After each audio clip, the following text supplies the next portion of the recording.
अगर जिंदा है और आत्मा है तो वो आज मोदी को भी गाली दे रही होगी, योगी को भी गाली दे रही होगी।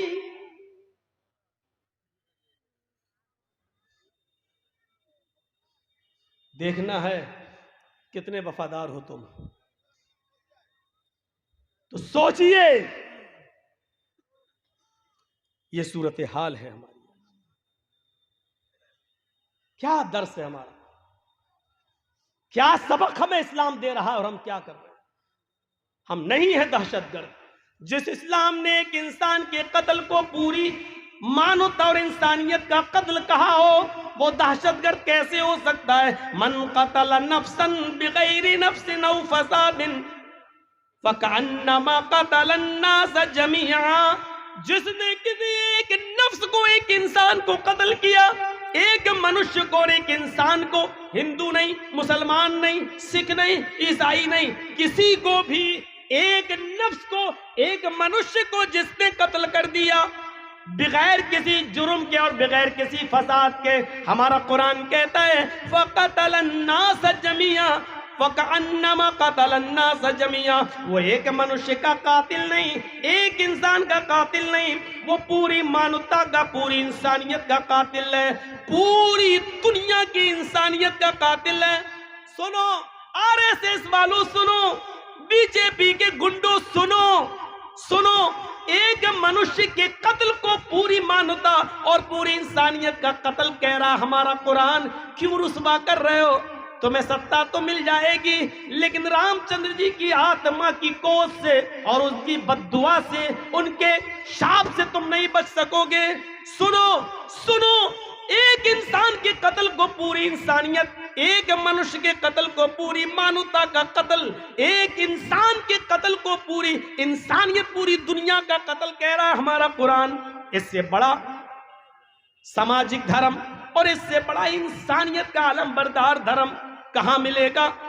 वो मजहब जो ये कहता है कि एक औरत ने बिल्ली को बांध दिया और 3 दिन तक भूखा प्यासा रखा और उसको न छोड़ा न खाना ही दिया और वो भूखी प्यासी मर गई, जिस पर हमारे नबी का फरमान यह है कि एक बिल्ली को भूखा प्यासा बांध कर मारने वाली औरत जब मरती है तो अल्लाह ताला ने जन्नत की खुशबू उस औरत पर हराम कर दी है और वो औरत जहन्नम की मुस्तहिक बन जाती है। एक बिल्ली पर जुल्म करने वाली को हमारा इस्लाम जहन्नम का हकदार बना रहा है, मुस्तहिक बना रहा है, उसके ऊपर जन्नत की खुशबू को हराम कर रहा है। जो बिल्लियों के साथ, कीड़े मकोड़ों के साथ, जानवरों के साथ ये बर्ताव कर रहा हो जो मजहब, वो दहशतगर्द कैसे हो सकता है, वो फसादी कैसे हो सकता है, वो आतंकवाद की शिक्षा देने वाला कैसा हो सकता है। वो औरत जो अपना जिस्म बेचती है, वो औरत जिसको तवाइफ कहा जाता है हमारे समाज में, हमारी सोसाइटी में, वो औरत जिसको बुरी नजर से देखा जाता है हमारी समाज में, हमारी सोसाइटी में, जो पैसा लेकर अपना जिस्म बेचती है, वो औरत जिसको गंदी नजर से देखा जाता है हमारे समाज, हमारी सोसाइटी में, लेकिन वही औरत रास्ते में अपने कस्टमर ढूंढने के लिए जाती है, पैसा लेकर जिस्म बेचने के लिए जाती है, लेकिन रास्ते में जबान निकाले हुए प्यास से तड़पते हुए कुत्ते को देखती है तो अपना दुपट्टा कुएं में डालकर और उस प्यासे कुत्ते को निचोड़कर पानी पिला देती है। उस रब की रहमत जोश में आती है। अल्लाह के नबी फरमाते हैं अल्लाह ताला को उस तवाइफ की, उस बदचलन की, उस फाहिशा की ये नेकी भी यादा भी इतनी पसंद आई कि इस औरत को इसी नेकी की वजह से उसने जहन्नम से आजादी दे दी और उस औरत को जन्नत का मुस्तहिक बना दिया। एक बिल्ली को बांध कर मारने वाली जहन्नम में और तवाइफ होकर, बदचलन होकर एक कुत्ते को पानी पिला देने वाली औरत पर जहन्नम हराम कर दी और उसको जन्नत के अंदर दाखिल कर दिया। सोचो मीडिया वालों, ये खूबियां भी कभी कभी लिख दिया करो, इस्लाम की ये सच्चाई भी बयान कर दिया करो, शायद राम की आत्मा खुश हो जाए और तुम्हारे लिए कुछ अच्छा सोच ले। सोचो तो मीडिया वालों, कम से कम मरने के बाद तुम कुत्ता और बिल्ली और चूहा तो नहीं बनो, फिर दोबारा मनुष्य और इंसान बनकर पैदा हो जाओ।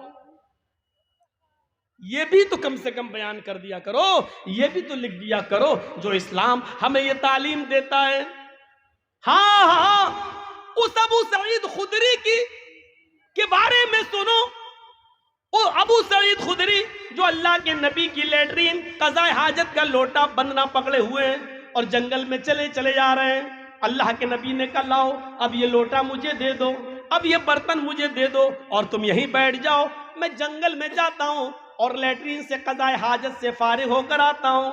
अल्लाह के नबी बर्तन लेकर चले गए, इतनी दूर निकल गई कि किसी की नजरों के सामने ना आए और दो दरख्तों की आड़ में कज़ाए हाजत से फरागत हासिल करने लगे।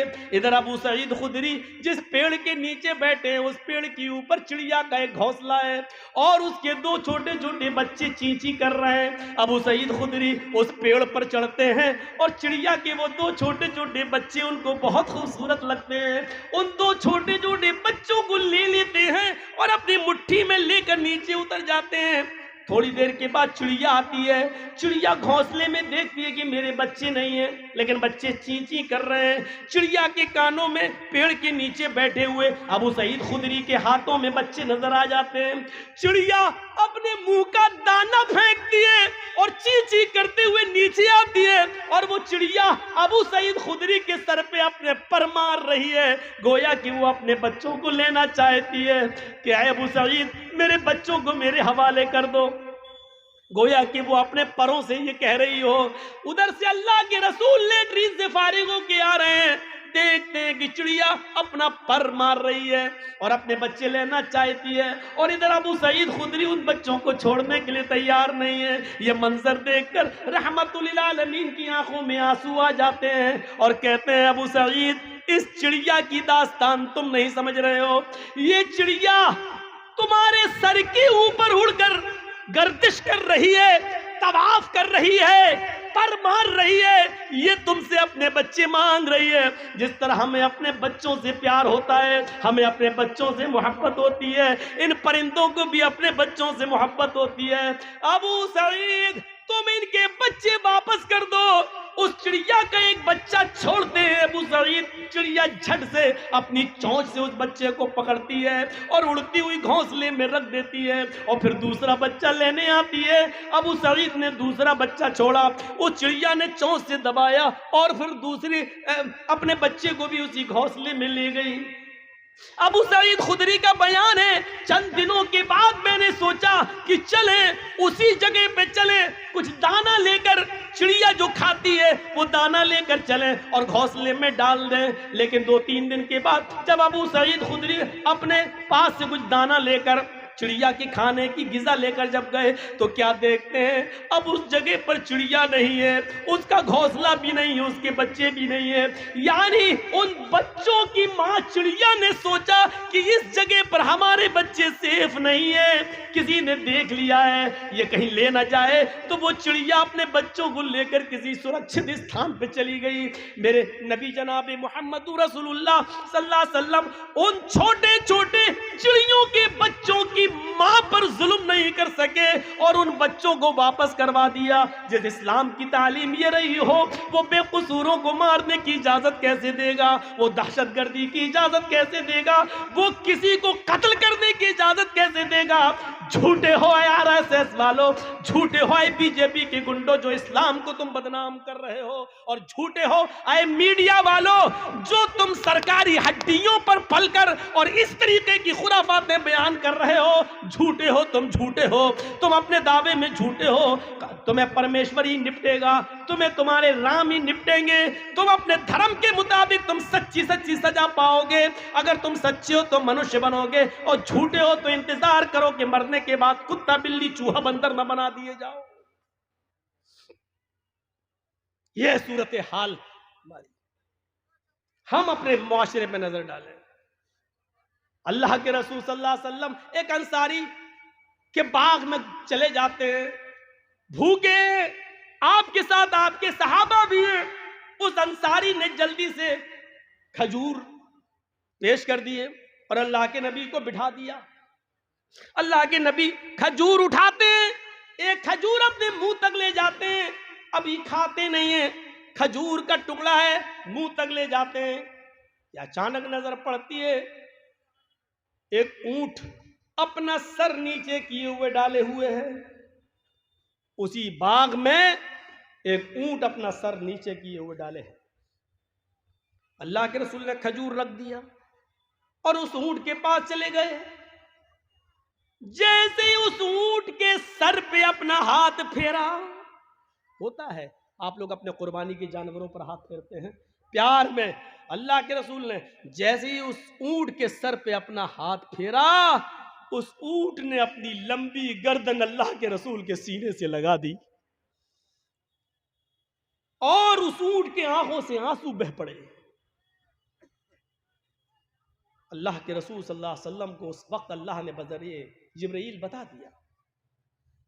जैसे ही ऊंट ने आपने हाथ फेरा, ऊंट ने अपना सर नबी के सीने से लगा दिया, रोना शुरू कर दिया। ऊंट के रोने को देखकर नबी का रोना शुरू हो गया और अल्लाह के रसूल ने पूछा, मन रब्बु हाजल जमल, इस ऊंट का मालिक कौन है? उधर से आवाज आती उस अंसारी से, अंसारी ने, अल्लाह के रसूल ये ऊंट मेरा है। आपने कहा इधर आओ। जी कहिए अल्लाह के रसूल क्या बात? इस ऊंट ने अभी मुझसे ये शिकायत की है कि अल्लाह के रसूल मेरा मालिक बहुत जालिम है, मैं बहुत कमजोर हो चुका हूं, बूढ़ा हो चुका हूं, मेरे ऊपर ये जरूरत से ज्यादा और मेरी ताकत से ज्यादा बोझ मेरे ऊपर लाद देता है, मुझसे मेरी ताकत से ज्यादा काम लेता है और काम लेने के बावजूद मुझे पेट भर के खाना नहीं खिलाता है। जितनी ताकत तुम इस ऊंट के ऊपर रखते हो, अल्लाह रब्बुल आलमीन उससे कहीं ज्यादा ताकत तुम्हारे ऊपर रखता है। डरो अल्लाह से। हाय हाय हाय, ऊंट की जबान समझने वाले हमारे आका, ऊंट की जबान समझने वाले हमारे नबी ये बर्दाश्त नहीं कर सके कि इस ऊंट के ऊपर उसकी ताकत से ज्यादा सामान लादा जाए और फिर पेट भर के उसको खाना ना खिलाया जाए। उस अंसारी ने कहा, अल्लाह के रसूल इस ऊंट ने जो कुछ भी कहा एक एक लफ्ज सच्चा है और मैं वादा करता हूं कि आज के बाद आपको शिकायत का कोई मौका नहीं मिलेगा। आपने कहा, मैं उस वक्त तक तुम्हारे खजूर नहीं खाऊंगा जब तक कि मेरे आंखों के सामने इस ऊंट का पेट ना भर दो, उसको पूरा पेट भर के खाना ना खिला दो। हमारा वो नबी जो ऊंट की भूख बर्दाश्त ना कर सके, वो गरीबों, यतीमों, मिस्कीनों, बेवाओं, पसमानदों और कमजोरों को भूखा मरते हुए कैसे देख सकता है? ये रहमत है जनाब मोहम्मद रसूलुल्लाह और इस्लाम की खुसूसियत है, इस रहमत से सबक हासिल करो। कुरान चीख चीख कर कहता है, या अय्युहल्लज़ीना आमनू दुखुलू फिस्सिल्मि काफ़ा, आई ईमानो वालो तुम इस्लाम के अंदर पूरे के पूरे दाखिल हो जाओ। हमारे रवैये बता रहे हैं कि हम इस्लाम के अंदर पूरे के पूरे दाखिल नहीं हैं। आधा अधूरा दाखिल होने से कोई फायदा नहीं। कुरान हमसे कह रहा पूरे के पूरे दाखिल हो जाओ। हर मुसलमान गौर करे, पूरा का पूरा दाखिल है इस्लाम के अंदर। आप यहां बैठे हैं ना, सुन रहे हैं और लड़ रहे हैं कि नीचे करो मोबाइल, मौलाना नहीं दिख रहे हैं, लेकिन इसी समाज के अंदर नजर डालो। हम इसी गांव की बात कर रहे हैं जहां जलसा है। एक तरफ मौलाना की शक्ल देखने के लिए लोग बेचैन हैं, तो दूसरी तरफ हमारी समाज की और हमारी बेटियां, जलसा हो रहा है, तकरीर चल रही है, लेकिन आप इस जलसे से बाहर निकलकर उनका मंजर देख सकते हो।